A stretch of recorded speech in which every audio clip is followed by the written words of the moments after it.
neither too late. What the Bible makes me to understand that He makes all things beautiful in His time. Let me round up. In Luke chapter 17, let me paraphrase, but I want you to open to the place. I will tell you the story because of my time. Luke chapter 17, because I want to take some time to pray. There's something God laid upon my heart, and we'll do it quickly in a minute.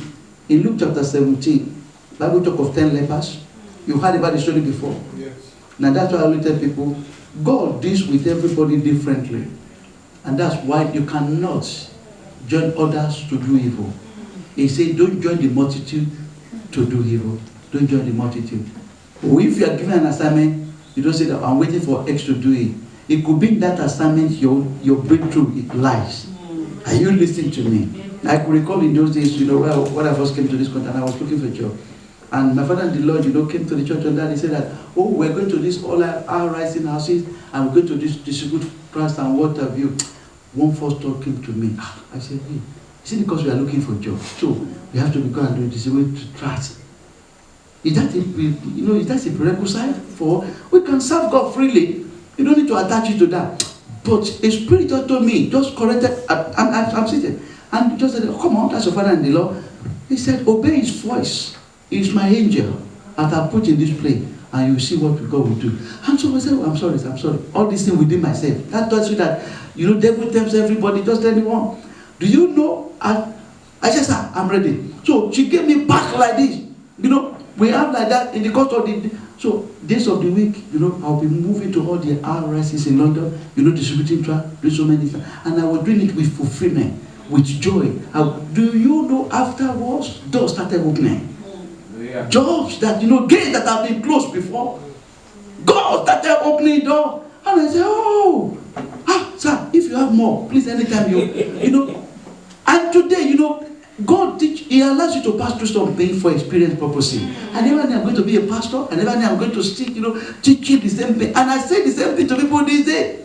I say, key into whatever your leader says. Because that person is your angel for the hour. Are you listening to me? Because he doesn't allow their words to fall on the ground. Now the Bible says in Luke chapter 17, rounding up. If you look at it from verses 11 to 19, now 10 lepers, Jesus was passing by.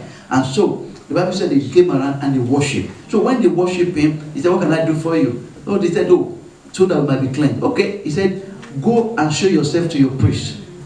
He didn't pray for them. He would have prayed for them. He would have spoken to their circumstance. And that's why many of us, because we want to pocket God. God cannot be pocketed. You think that, just like, Naaman, I thought he's going to come out and lay his hand upon me. Many of us, until your head is shaking like this, or you are banged on the wall, you throw you on the wall and you come back and say, now, yes, I know you are a man of God. No, it's not by power. It can just be a word, a simple instruction. Go and watch the toilet. Go and watch the toilet. If you watch the toilet and you obey, you get the blessing.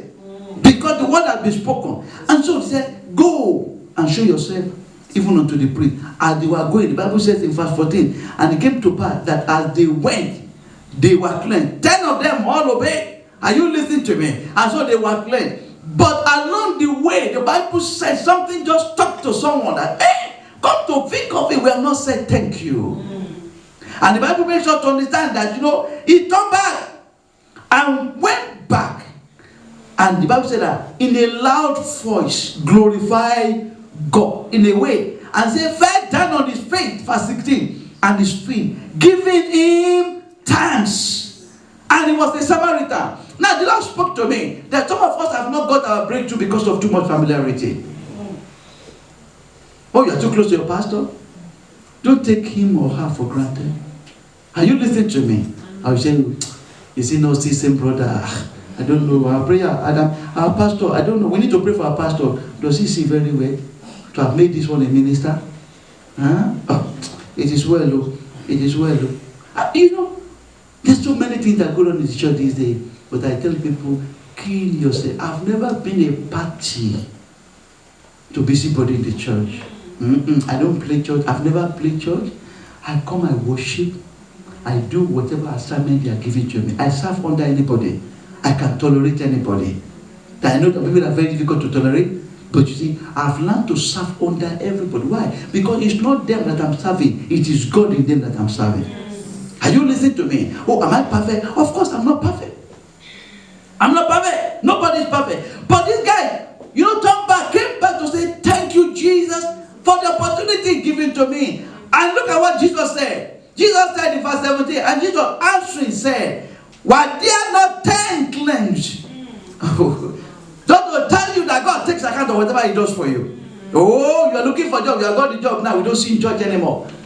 You used to carry chair, you say, oh, Pastor, we thank God, the level has changed. Oh God, thank God for that. But don't forget, he took you from where you are parking shares. I tell my members, deliberately say, oh, Daddy, no, don't touch it. Don't touch that. If I don't, these people will kill me. They will kill me because I knew where it has taken me from. So I come when nobody's there. I love washing toilet. I love tidying up. I love, making people happy. So I inspect everywhere. Where they have not done to my satisfaction, I take over. I hoover everywhere. I'm still doing it till today. So I'm just senior pastor by the grace of God. Are you listening to me? We have cleaners who come to church. We have members who clean. But deliberately, I will come at all times when nobody is there. And as I'm doing that, I'm still thanking the Lord. I'm still praising the Lord. Because I knew where he has taken me from. Because I was nobody. Because he brought me out. Amen. I put to me like David. Many the sheep in the bush. Being forgotten. But he knew that there's something in this guy. And he used somebody even to put something. He came back and he said, just to let you know, God takes account of everything. Whatever he does for you, can you just say, thank you, Lord Jesus. Amen. Do you have witnesses in the house today? He said, this one is a Samaritan. He is a Samaritan. He's not a Jew. They're so accustomed to that it's God, he must do it. No, he's not bound to do it. For the never he does it for you is because he loves you above further. Are you listening to me? Stand up upon your feet.